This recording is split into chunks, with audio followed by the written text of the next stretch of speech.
창세기 32장 24절에서 32절 한 절씩 교독하시겠습니다. 야곱이 홀로 남았더니 어떤 사람이 날이 새도록 야곱과 씨름하다가 자기가 야곱을 이기지 못함을 보고 그가 야곱의 허벅지 관절을 치매 야곱의 허벅지 관절이 그 사람과 씨름할 때에 어긋났더라. 그가 이르되 날이 세려하니 나로 가게 하라. 야곱이 이르되 당신이 내게 축복하지 아니하면 가게 하지 아니하겠나이다. 그 사람이 그에게 이르되 내 이름이 무엇이냐? 그가 이르되 야곱이니이다. 그가 이르되 내 이름을 다시는 야곱이라 부를 것이 아니요 이스라엘이라 부를 것이니 이는 내가 하나님과 및 사람들과 겨루어 이겼음이니라. 야곱이 청하여 이르되 당신의 이름을 알려주소서. 그 사람이 이르되 어찌하여 내 이름을 묻느냐 하고 거기서 야곱에게 축복한지라. 그러므로 야곱이 그곳 이름을 브니엘이라 하였으니 그가 이르기를 내가 하나님과 대면하여 보았으나 내 생명이 보존되었다 함이더라. 그가 브니엘을 지날 때에 해가 돋았고 그의 허벅다리로 말미암아 절었더라. 함께 읽습니다.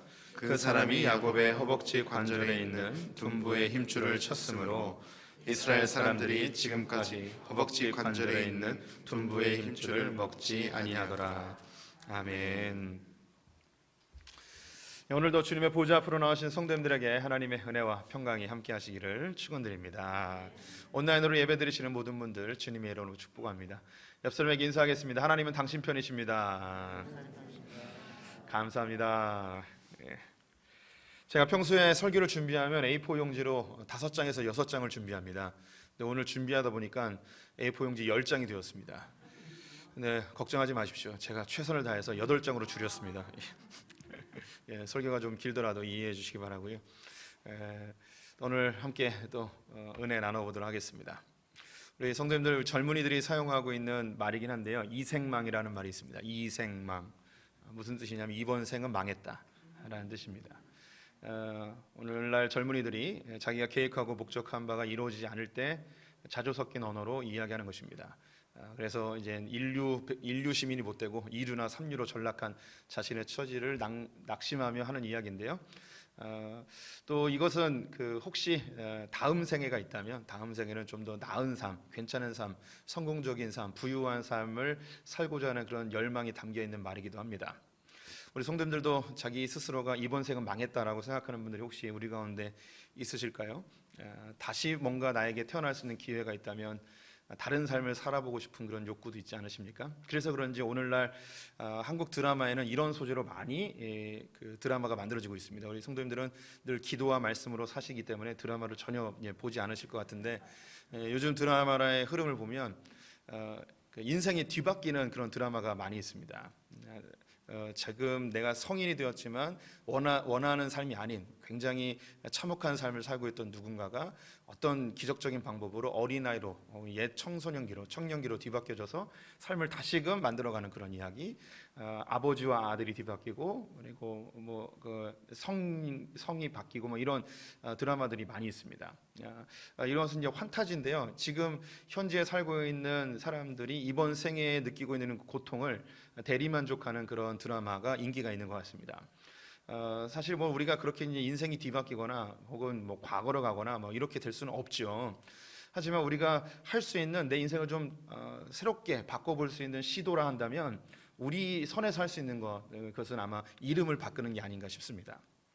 그래서 어떤 분들은 어린 시절부터 사람들에게 조롱을 받거나 놀림을 받거나 혹은 너무나 촌스러운 이름이어서 평생 자기 이름에 대해서 부끄럽게 생각해서 이렇게 법적으로 바꾸는 분들도 있고, 어떤 분들은 완전히 새로운 인생을 살고 싶어서 다른 사람이 보기에 괜찮은 이름임에도 불구하고 새로운 이름으로 바꿔서 새 인생을 살려고 하는 사람들도 의외로 많이 있습니다.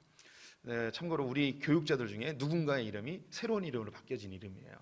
그분도 뭔가 이제 새로운 삶을 살고자 하는 그런 마음 때문에 바뀌었다고 합니다. 제가 4학년 때인가 5학년 때 저희 아버지께서 장명소에 가서 이름을 2개 지어 오셨어요. 제 여동생 이름과 남동생 이름인데요. 여동생은 창숙이고요. 남동생 이름은 창선인데 아버지가 이 이름이 장명소에 가니까 별로 좋은 이름이 아니래요. 그래서 새로운 이름을 바꾸면 새로운 인생이 열릴 것처럼 해서 여동생 이름은 뭐라고 지어 오셨냐면 근혜, 김근혜. 이렇게 적으셨습니다. 아마 그 이름을 썼으면 어쩌면 제 여동생이 청와대에 가 있을지도 모릅니다. 청와대는 아니어도 뭐 국회에 가 있었을지 모르겠네요. 남동생 이름은 흥국, 김흥국이라고 지었습니다. 남동생이 그렇게 했으면 아마 텔레비전에서 보지 않았을까 싶기도 한데요. 그래서 한동안 남동생은 흥국이라고 실제로 불렀습니다. 그런데 여기서 중요한 포인트는 뭐냐면 제 이름은 장명소에 갔는데 안 바꿔도 된다는 거예요. 제 이름은 좋은 이름이라 그냥 창인이라고 계속 불렸습니다. 법적으로 제 동생들의 이름이 바뀌지 않았지만 좋은 그 에피소드였던 거, 재밌는 에피소드였던 것 같습니다. 우리는 오늘 한 인물의 이름이 바뀌는 장면에 와 있습니다. 야곱이라는 사람의 이름을 하나님께서 이스라엘이라는 이름으로 바꿔주셨습니다. 이스라엘은 참 신기한 이름이 한 개인의 이름인데 이 개인의 이름이 민족의 이름이 되었고 지금은 국가의 이름이 되었습니다. 전 세계에 수많은 나라들이 있었고 지금도 200여 국가가 있는데 그 나라의 이름이 사람의 이름인 곳은 없습니다. 근데 이 이스라엘은 신기하게도 사람의 이름이 민족의 이름이 됐고 그 이름이 국가의 이름으로까지 사용되어지고 있죠. 하나님께서 야곱에게 이스라엘이라는 이름을 주셨는데 왜 이 이스라엘의 이름을 주셨는가? 이 이름에 어떤 의미가 있는가? 오늘 살펴봤으면 좋겠습니다. 성경에는 3명의 족장이 등장을 합니다. 아브라함과 이삭과 야곱이 등장하는데요. 이 3명이 족장이에요. 그래서 야곱을 이스라엘로 바꾼 다음부터 이제는 족장의 시대가 아니고 민족의 시대로 바뀌게 됩니다. 야곱의 12명의 아들을 통해서 이스라엘 민족이 만들어지게 된 것이죠. 하나님은 하나님의 뜻을, 하나님의 나라를 이루는 한 민족을 택하셨는데 그 민족의 이름을 이스라엘로 정해주신 거예요. 그럼 이 안에는 아주 중요한 메시지가 담겨 있겠죠. 오늘 본문은 야곱이 약복강 나루에서 하나님의 천사와 씨름하는 장면입니다. 이걸 이해하기 위해서는 앞에 있었던 일들을 좀 간략하게 우리 성도님들에게 설명해 줄 필요가 있는데요. 아브라함의 아들이 이삭이고요. 이삭이 40에 결혼을 하게 되었습니다. 40에 결혼한 이 이삭은 20년 동안 아이를 갖지 못하였는데요. 간절히 하나님께 기도하였더니 하나님께서 아이를 주셨습니다. 아기가 점점 자라나면서 오늘 갑자기 리브가에게 큰 복통이 일어나게 되었습니다. 20년 만에 얻은 아이니 얼마나 간절했겠습니까? 하나님 이러시면 안 됩니다. 이렇게 20년 만에 주셨는데 이 아이가 이렇게 아프면 죽을 수도 있습니다. 하나님 어떻게 하면 좋습니까? 하나님께 간절히 기도했더니 하나님이 예언적 메시지로 그에게 안심을 시켜줍니다. 그 메시지가 25장 23절에 있는데요. 같이 읽어보도록 하겠습니다. 여호와께서 그에게 이르시되 두 국민이 내 태중에 있구나. 두 민족이 내 복중에서부터 나누이리라. 이 족속이 저 속독보다 강하겠고 큰 자가 어린 자를 섬기리라 하셨더라.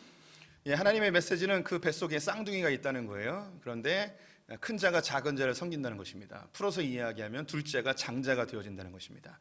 이 예언적 메시지는 그 가정의 복이 되기보다는 오히려 갈등과 다툼의 단초가 되어집니다. 이삭에게 이 이야기를 했으리라고 생각이 드는데요. 이삭은 자기의 컴플렉스, 자기의 약점을 커버해 줄 수 있는, 보상해 줄 수 있는 에서를 좋아했습니다. 에서는 리더십도 있고 강인했고 자기의 가문을 일으켜 세울 아주 좋은 조건의 남아였습니다. 하지만 반면에 이 야곱은 굉장히 나약했습니다. 그래서 어머니 치마폭에서 음식을 만드는 일을 주로 하였죠. 그래서 어머니는 야곱을, 아버지는 에서를 좋아하다 보니 이 가정이 심각한 갈등이 계속 야기가 되어진 것이죠. 이 이삭이 앞을 보지 못하여 늙어 이제 죽을 날이 가까움을 직감하고 장자의 축복을 주기 위해서 에서에게 자기가 좋아하는 음식을 준비해 오라고 시킵니다. 이때에 이 리브가와 야곱이 이 사실을 알고 자기의 남편과 에서를 속이고 야곱에게 축복을 받게끔 하였죠.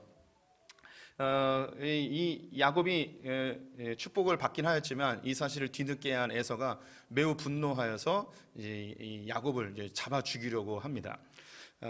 이 리브가는 자기의 아들을 살리기 위하여 외삼촌 집인 라반의 집으로 보내게 되어집니다. 그때 이제 이 에서가 좀 그 화가 누그러들면 내가 정갈을 보낼 테니 그때 돌아오라고 이야기합니다. 안타까운 것은 20년이 지났는데도 그 정갈이 오지 않습니다.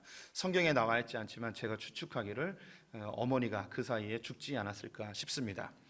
우리 성도님들이 이 리브가와 야곱이 한 일이 정당하다고 생각할 수 있는데요. 그것은 큰 오해이십니다.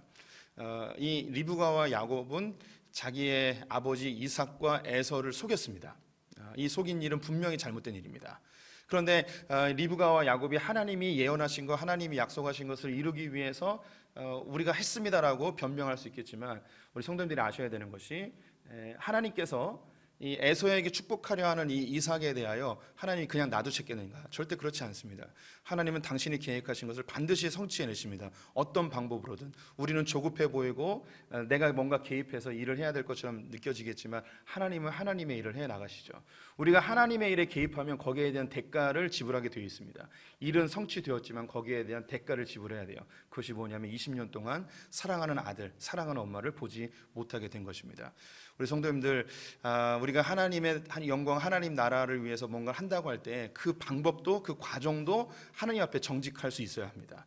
그렇지 않으면 그 결과가 내가 원하는 대로 이루어졌을지라도 반드시 거기에 대한 대가를 지불할 수밖에 없는 상황에 놓이게 되는 것이죠.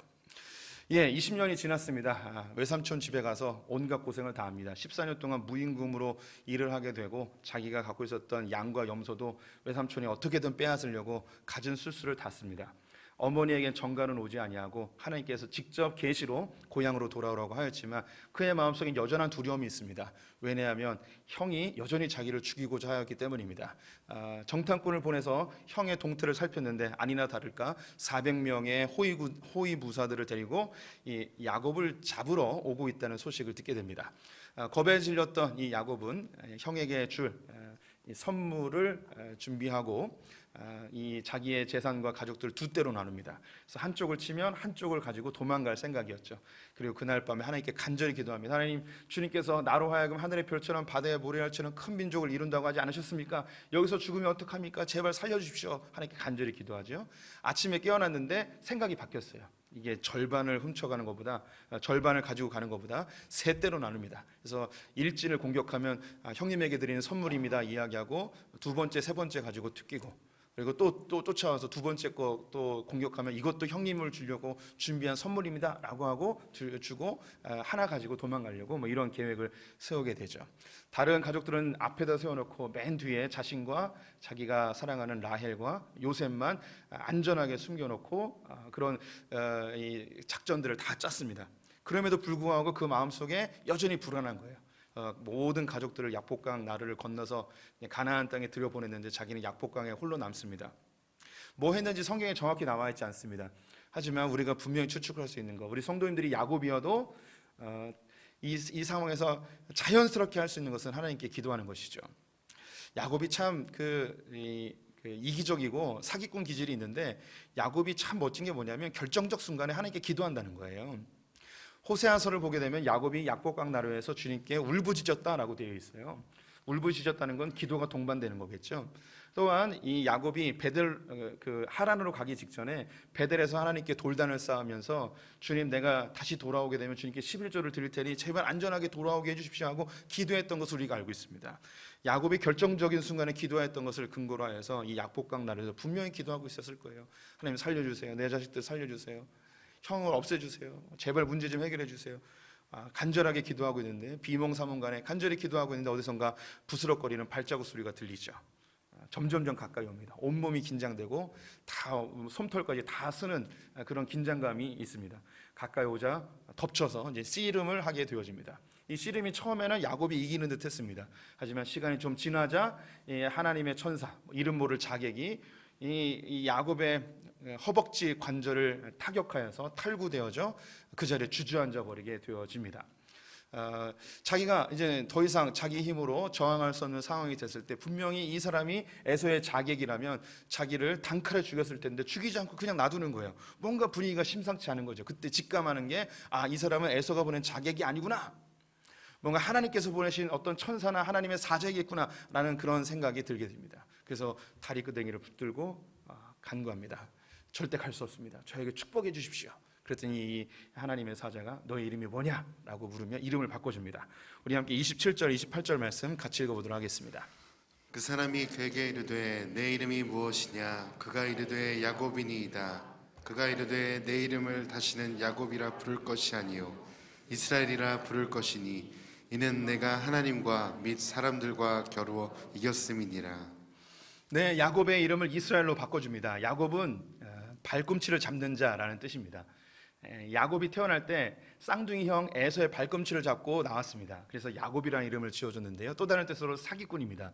그의 인생 전체가 사람과 싸우고 하나님과 싸웠습니다. 사람을 사기치고 이용해서 자기가 성공하고 돈을 많이 벌고 부유해지려고 하였던 그런 속성을 갖고 있었던 사람이 야곱입니다. 그런데 하나님께서 그 야곱을 이스라엘로 바꿔주시는 거죠. 이스라엘의 뜻이 무엇인가? 오늘 그 세 가지의 뜻을 담고 있는 이 이스라엘을 함께 살펴보도록 하겠습니다. 첫 번째 이스라엘의 뜻이 뭐냐면 오늘 본문에도 나와 있는 것처럼 나나주에 보면 하나님과 겨루어 이김이라고 되어 있습니다. 하나님과 싸워서 이겼다는 거예요. 이스라엘의 뜻이 네가 나랑 싸워서 이겼다, 네가 하나님과 싸워서 네가 이겼다라는 거죠. 반대로 하나님이 지신 거예요. 하나님의 패배. 이스라엘의 이름에는 하나님의 패배하심이라는 의미가 담겨져 있습니다. 우리 성도님들이 생각할 때 하나님하고 야곱하고 실제로 싸우면 누가 이길 것 같습니까? 그리고 오늘 본문에 야곱이 하나님의 천사와 씨름을 하는데 누가 이겼습니까? 실제로 처음에는 야곱이 이기는 듯 하였지만 허벅지 관절을 내려치자 그는 그 자리에 주저앉아 버리고 평생 동안 다리를 저는 아픔을 가지고 살아갑니다. 그는 누군가 공격하면 아무런 저항을 할 수 없는 연약한 존재가 되어버렸습니다. 실제로 하나님이 이겼죠. 그런데 하나님이 뭐라고 선포하냐면 네가 이겼다는 거예요. 하나님이 졌다. 네가 하나님과 겨루어서 네가 이겼다라고 선언을 해주고 있습니다. 아니 분명히 하나님이 이기고 있었는데 하나님이 졌다고 선언한 거죠. 하나님이 심판자가 돼서 이 싸움은 네가 이긴 거야 라고 선언해 줬습니다. 정말 하나님이 지신 걸까요? 정말 야곱이 이긴 걸까요? 그렇지 않죠. 하나님이 져주신 거죠. 우리가 가끔 막장 드라마를 보면은 아주 페류나 같은 그런 못된 망나니 같은 아들이 종종 나옵니다.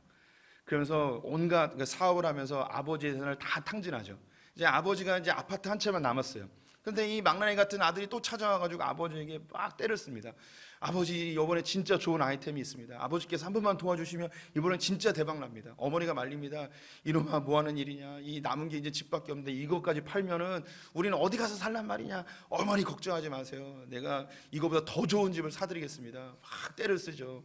막 이 아버지나 어머니나 정말 답답한데 이때 아버지는 어떻게 결정할까요? 네. 우리 그 예전부터 하는 얘기 있지 않습니까? 더 사랑하는 사람이 진다고. 예, 아버지는 져줍니다. 아들에게 이 아파트를 팔아서 사업 자금을 마련해 줘도 이 아들이 또 다 탕진할 걸 알고 있어요. 그럼에도 불구하고 아들을 사랑하니까 져주는 거예요. 근데 그 마음 한켠에는 어떤 마음이 있냐면 내가 이 집을 다 잃어버릴지라도 내가 너에게 이 돈을 주는데 이거 가지고 네가 이번이 마지막 기회라고 생각해서 정신 차려서 제대로 일어설 수 있었으면 좋겠다라는 마음이 그 안에 담겨 있겠죠. 사람은 사랑하면 지게 돼 있어요. 하나님이 이 이삭에 대하여서 내가 졌다라고 선언하는 이것은 야곱에게 대해서 내가 졌다라고 이야기하는 것은 정말 야곱이 이겨서가 아니에요. 하나님이 져주신 거죠. 그러면 하나님이 왜 져주셨을까요? 그 전까지 이 야곱이 잘했을까? 아니에요. 그는 형을 속였어요. 아버지를 속였어요. 라반의 집에서도 이 외삼촌과 끊임없는 갈등을 하였습니다. 하나님이 이용했어요. 하나님 내가 안전하게 돌아오면 11조 드리겠습니다라고 이야기하면서 하나님을 조정해서 자기의 유익을 위하여 하나님을 믿는 그런 신앙인이었어요. 하나님 앞에 아름다운 건 아무것도 없었습니다. 그런데 하나님께서 이 야곱을 통하여서 이루고자 한 하나님의 계획이 있기 때문에 하나님 그 사랑으로 야곱에 대해서 저어주셨습니다. 이스라엘 백성들이 애굽에서 400년 동안 생활하였습니다. 그들이 요셉이 총리로 있을 때에는 굉장히 부유해지면서 고향 땅인 가나안으로 갈 생각 아예 하지 않았습니다. 하지만 요셉을 알지 못하는 새로운 임금이 올라서게 되자 그들은 심각한 고난을 받게 되었고 하나님 앞에 간구합니다. 주님, 우리를 구원해 주십시오. 주님이 구원해 주십니다. 왜 구원해 주셨을까요?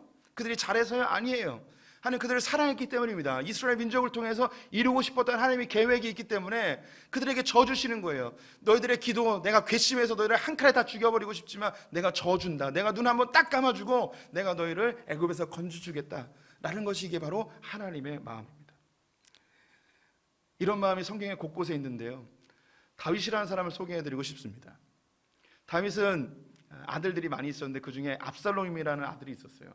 참 멋들어진 그런 아들이었는데 사람들이 다 흠모할 만한 외모를 갖고 있었습니다. 근데 이놈이 아버지에 대한 섭섭한 마음 때문에 구테타를 일으켜요. 반란을 일으킵니다. 장수들을 이끌고 헤브론에 가서 자기가 왕이라고 왕이 즉위식을 합니다. 그리고 군대를 이끌고 예루살렘 성으로 진격해 옵니다. 다윗이 그 소식을 들었어요. 만약에 우리 성도님이 다윗이라면 압살롬이 자기가 왕이라고 이야기하고 군대를 이끌고 옵니다. 어떻게 싸우시겠습니까? 아니면 도망가시겠습니까? 예, 싸우면 어떻게 될까요? 다윗과 압살롬이 싸우면 어떻게 될까요? 다윗은요 20대 때부터 전쟁터에서 잔뼈가 굵은 백전노장입니다. 또한 그와 함께했던 용맹한 장수들이 다윗의 옆에 다 진치고 있었습니다. 반면 압살롬은요 전쟁 한 번도 해본 놈이 아니에요. 그 옆에 있는 젊은 관리들 전쟁의 경험도 없습니다. 실제로 맞닥뜨리면 다윗이 이기게 됩니다. 백전백승입니다.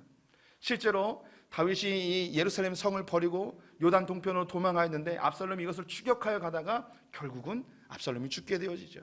그런데 신기한 것이 이 다윗이 자기 아들 압살롬이 반란군을 이끌고 예루살렘 성으로 온다는 이야기를 듣고 아무것도 안 챙기고 자기의 호위무사들만 데리고 예루살렘 성을 빠져나옵니다. 왜 안 싸웠을까요? 왜 그 성을 싸우지도 않고 그냥 내줬을까요? 다윗은 압살롬을 사랑했습니다. 아들하고 싸워서 뭘 하겠습니까? 자기가 어차피 죽으면 그 뒤에 누군가 아들 중에 왕위에 오르게 될 텐데 지금 넘겨주나 그때 넘겨주나 별 차이가 없는 거죠. 그래서 아들에게 일부러 줘줘요. 여기서 더 놀라운 일이 있는데 대제사장 사독이라는 사람이 다윗의 장막에 가서 하나님의 법궤 여호와의 법궤를 가지고 다윗을 쫓아옵니다. 그러자 다윗이 이야기해요. 대제사장 사독이요, 그 법궤를 원래 있던 곳으로 갖다 놓으십시오. 법궤는요 하나님이 함께 하신다는 증거예요. 그리고 이것을 가지고 나간다는 것은 하나님이 여전히 다윗 왕을 우리의 임금으로 세워놓으셨습니다라는 의미죠. 그런데 이 법궤를 갖다 놓으라는 거예요. 그 의미는 뭐냐면 이제 이 나라의 왕이 제가 아닙니다. 압살롬이 왕위에 올랐으니 하나님께서 이 압살롬을 사용하셔서 하나님의 일을 하였으면 좋겠습니다. 하나님이 그에게 복 주셨으면 좋겠습니다라는 것이 이 다윗의 마음이에요. 자기 것을 다 내어놓고 일부러 져주는 것이 아버지의 마음이고 하나님의 마음인 것이죠. 우리는 죄악 가운데 살던 자들이었습니다. 하나님 모르던 자들이었죠. 예수를 알게 되었고 예수를 안 알고 교회를 다녔음에도 불구하고 우리의 마음에는 여전히 내 뜻대로 내 마음대로 온갖 죄를 지면서도 뭔가 잘못돼 하나님 왜 그러세요? 하나님 나 왜 사랑하지 않으세요? 하면 하나님께 원망과 불평을 하는 존재들이 우리예요. 그런데 하나님께 우리가 떼쓰고 애쓰고 기도하고 그러면 내가 지금까지 지었던 죄에 대해서 하나님은 그것을 계산하지 않으시고 눈을 딱 감고 내가 졌다, 네 기도대로 내가 응답해 줄게 하시는 분이 우리 하나님이십니다. 왜? 우리를 더 사랑하시니까.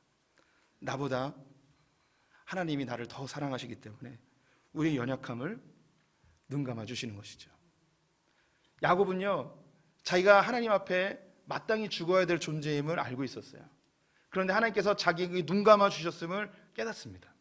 그 깨달음이 30절에 나와 있습니다. 함께 읽어보도록 하겠습니다. 야곱이 그 이름을 분이엘이라 하였으니 그가 이르기를 내가 하나님과 대면하여 보았으나 내 생명이 보존되었다 함이더라. 야곱은 하나님 앞에 섰을 때 자기의 죄악과 허물들 때문에 하나님 앞에 죽어야 됨을 알고 있었습니다. 근데 하나님이 자기를 살려주셨어요. 보존해 주셨어요. 눈을 딱 감고 내가 졌어, 네가 이겼어 하면서 너의 생명을 보존해 줄게. 지금 우리의 싸움과 고대 사회의 싸움은 완전히 다릅니다.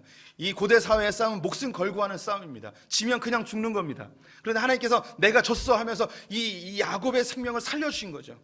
그곳의 이름을 분이엘이라고 지었어요. 하나님이 눈 감아 주신 것이죠. 하나님은 야곱의 이름을 이스라엘로 바꿔주시면서 그 민족에게 하나님이 향하신 하나님의 계획이 그대로 담겨 있어요. 너희들이 어떤 죄를 짓던, 어떤 허물이 있던, 어떤 연약함이 있던 주님의 그 번제단 위에 있는 구원의 뿔을 잡고 내게 기도하면 내가 눈 딱 감아줄게. 내가 용서해줄게. 네가 이겼어. 내가 졌어. 하나님의 구원의 이름이 바로 이 이스라엘입니다. 이 이스라엘 이름의 두 번째 뜻은 뭐냐면 하나님이 싸우신다라는 뜻이에요. 이전까지는 야곱이 싸웠어요. 사람과도 싸우고 하나님과도 싸웠어요. 그런데 이스라엘은 하나님이 싸우신다는 뜻이에요. 하나님 대신 싸워주시는 거죠. 하나님이 이 야곱의 허벅지 관절을 내리쳐서 탈구시켜버렸습니다. 저는 이 허벅지 관절이라는 단어를 별로 좋아하지 않습니다. 옛날 번역이 훨씬 좋아요. 환도뼈라고 번역되어 있습니다. 환도뼈는 성경에서 세 가지의 부위로 번역이 되어지는데요. 가장 보편적으로 허리 전체를 환도뼈라고 이야기하고요. 그리고 오늘 이야기한 것처럼 이 고관절, 허벅지 관절을 환도뼈라고 이야기합니다. 그리고 제일 중요한 이 허리와 고관절이 보호하고 있는 이 생식기를 바로 환도뼈라고 이야기를 합니다. 왜 이것이 제일 중요하냐면 하나님의 씨, 하나님의 생명이 이 안에 담겨져서 대를 이어 하나님의 나라가 이루어지기 때문에 이것이 가장 소중합니다.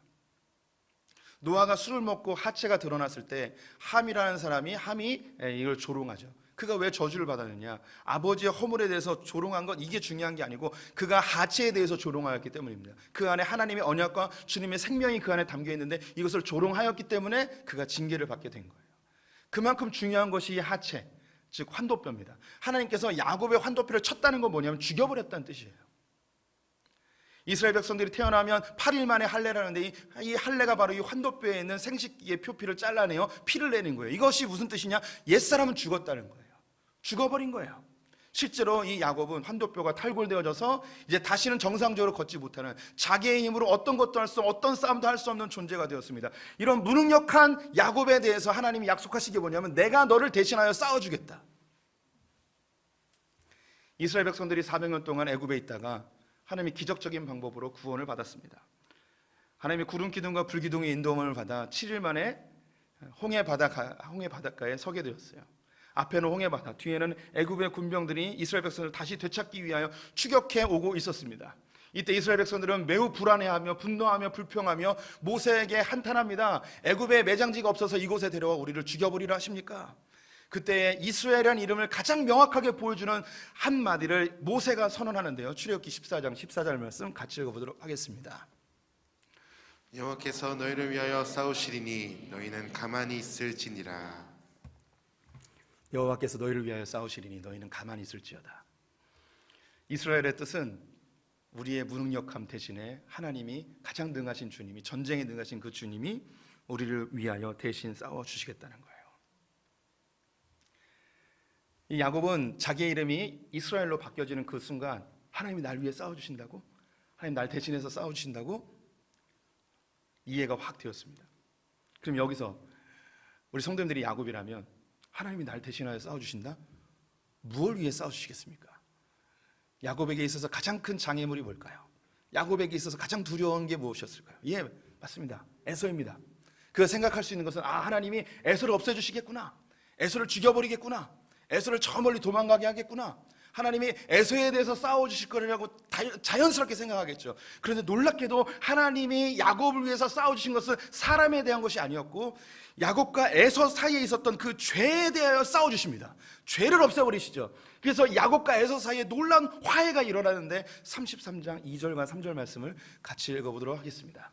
자기는 그들 앞에서 나아가되 몸을 7번 땅에 굽히며 그의 형 에서에게 가까이 가니 에서가 달려와서 그를 맞이하여 안고 목을 어긋맞추며 그와 입맞추고 서로 우니라.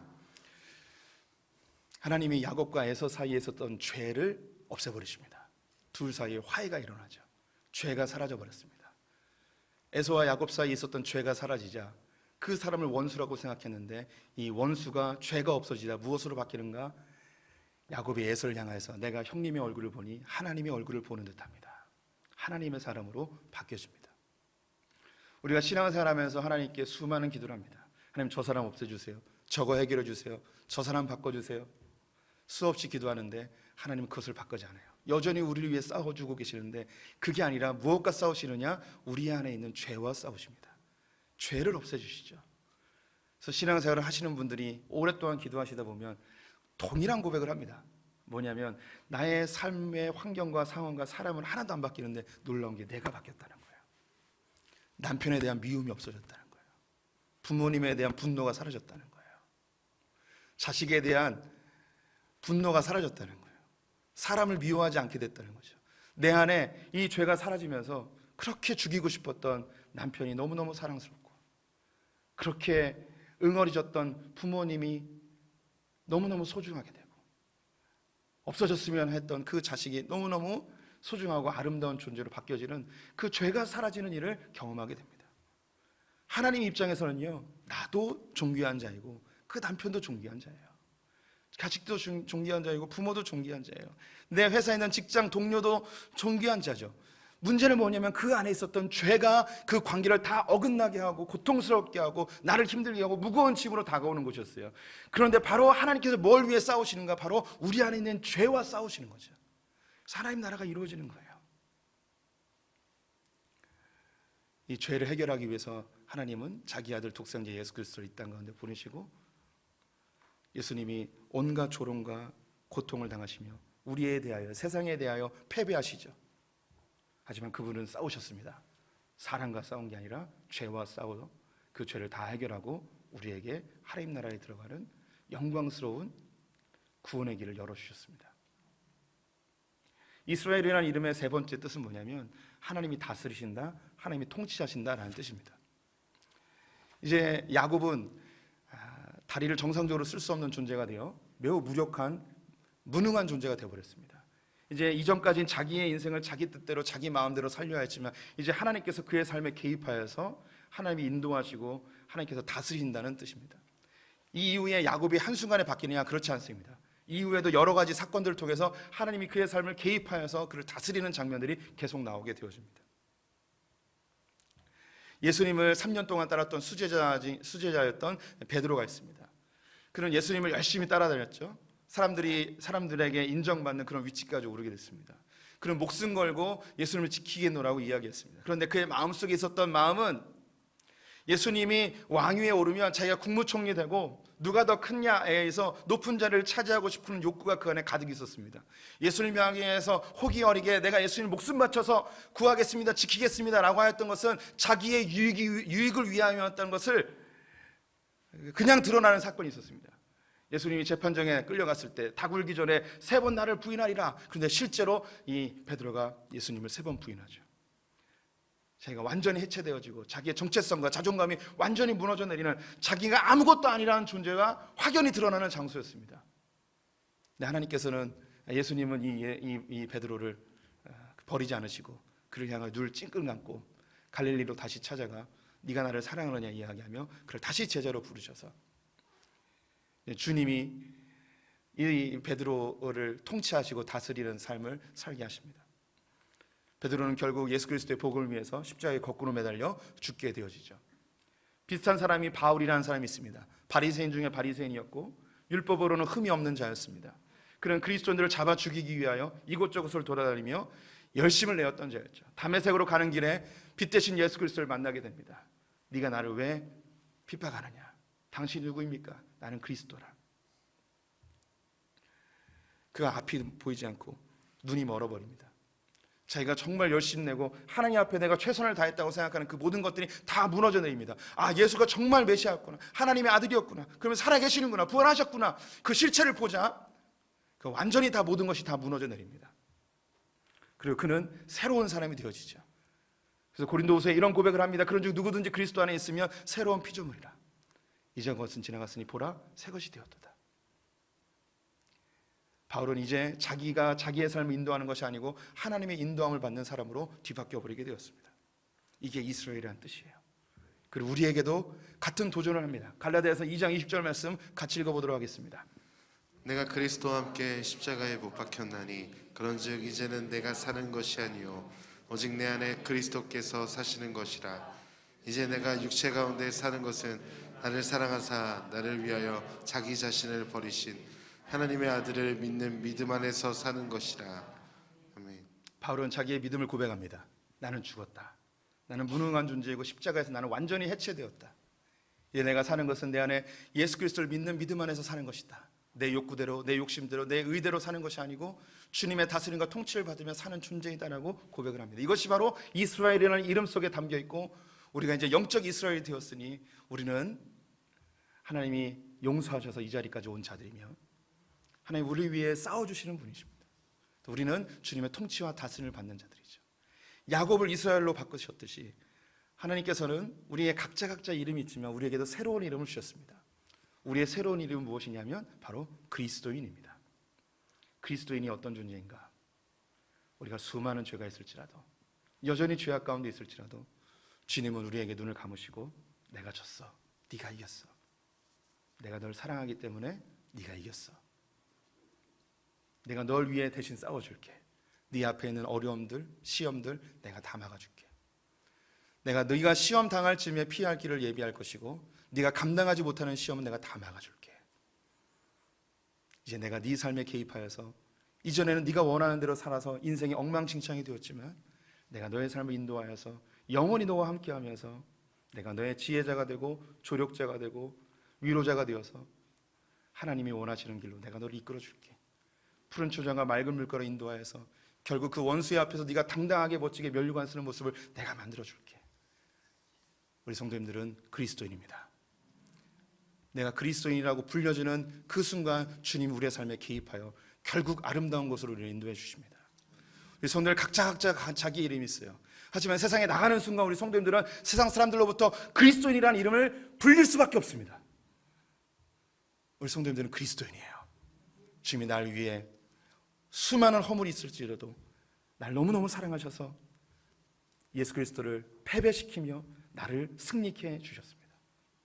감당할 시험밖에 허락지 않으시고 시험 당할 즈음에 피할 길을 주시고 나의 허물과 연약함에도 모든 것을 합력하여 선으로 바꿔주시고 내 삶에 개입하셔서 결국 하나님이 나를 인도해 주시는 그분과 함께 우리는 살았고 그 삶을 살아가고 있습니다. 그게 그리스도인입니다. 얼마나 멋진 하나님의 선물입니까? 어깨 쫙 펴고 멋지게 크리스천으로서 이 땅을 사시는 분들 되시기를 축원드립니다. 함께 찬양하겠습니다.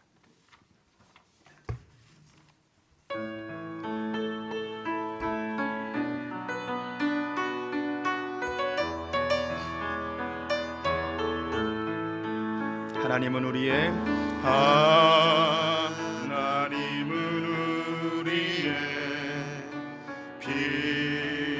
피난처가 되시며 환난 중에 우리의 힘과 도움이시라. 하나님은 우리의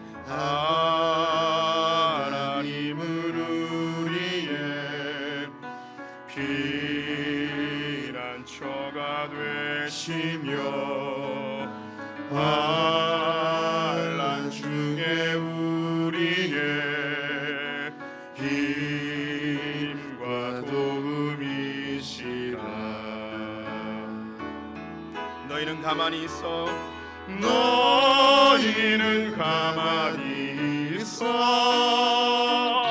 주가 하나님 되말지어다.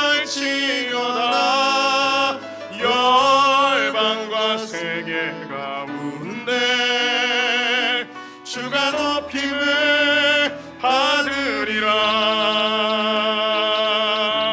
너희는 가만히 있어 주가 하나님 되말지어다.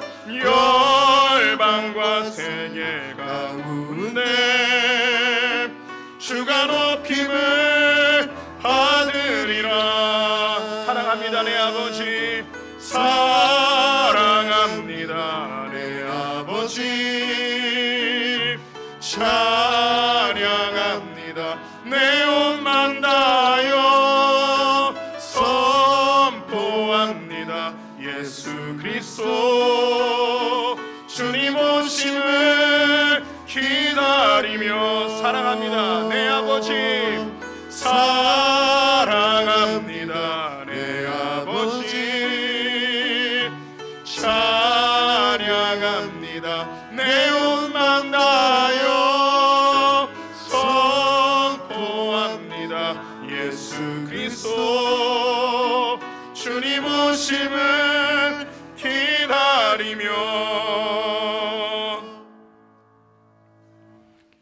하나님, 지금까지 나의 삶을 내 방식대로 내 뜻대로 때로는 사람을 속이고 부정적인 방법과 어리석은 선택으로 지금까지 살아왔고 잘 될 것이라고 생각했지만 내 인생은 더 복잡해지고 원하는 대로 되지 않고 그 죄악의 결과들로 수많은 고통과 대가를 지불하고 이곳까지 살아오게 되었습니다. 이런 나를 주님께서 사랑하시어 다시 한번 기회를 주시니 감사합니다. 나를 이제 야곱이라 부르지 아니하고 이스라엘로 부르시며 내가 이겼다고 괜찮다고 격려하시는 주님 감사합니다.